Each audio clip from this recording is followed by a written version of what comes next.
If you are looking for something new and different for the upcoming Compliance Week celebration in November, check out The Compliance Kids. It's my 3-book children's series on compliance and compliance professionals for children. But they make great gifts and great training tools for your employees. You can check it out on Amazon.com. We've linked to it in the show notes. The Compliance Tip of the Day. This is the podcast where we bring you daily insights and practical advice on navigating the ever-evolving landscape of compliance requirements. Whether you're a seasoned compliance professional or just starting your journey, my aim in this podcast is to provide you with a bite-sized, actionable tip to help you stay on top of your compliance game. Join us as we explore the latest trends from the Department of Justice, share some best practices, demystify complex compliance issues to help keep your organization doing business ethically and in compliance, and at the end of the day, more profitably. Tune in daily for your dose of compliance wisdom. Let's make compliance a little less daunting, one tip at a time. Now a word from the sponsor of the Compliance Podcast Network, Ethico. If you're a compliance officer, middle managers are crucial in getting your programs from you to your frontline employees. But how do we activate those managers and get them on our side? Ethico's new Middle Manager Toolkit equips you with the skills needed to empower your managers, to promote a culture where ethical behavior thrives and employees feel empowered to speak up. Learn how to turn frontline managers into ethical leaders with our new white paper, Empowering Middle Managers as Ethics Champions. And did I mention you can get the whole toolkit for free? Head to ethico.com to download the full toolkit today. Today we continue our mining of the John Deere FCPA enforcement action for FCPA lessons learned going forward. And today we're going to start with one of the most basic components of every compliance program, and that is your policy and procedure over gifts, travel, and entertainment. This case was resplendent with just some of the most basic violations for any compliance program. We had government officials being treated to massage parlors.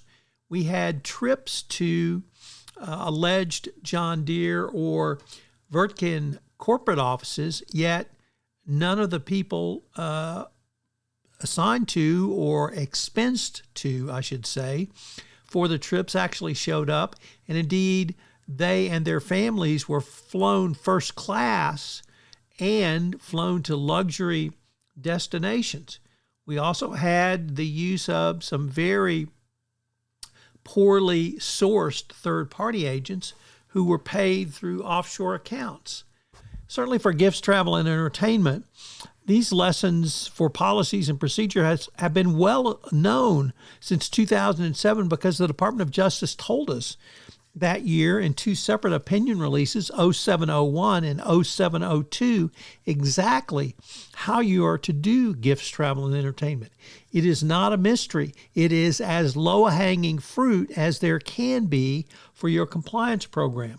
And so what I would ask you to do is go back and review both of those opinion releases, because it will give you the insight that allow you to pressure test your own compliance program.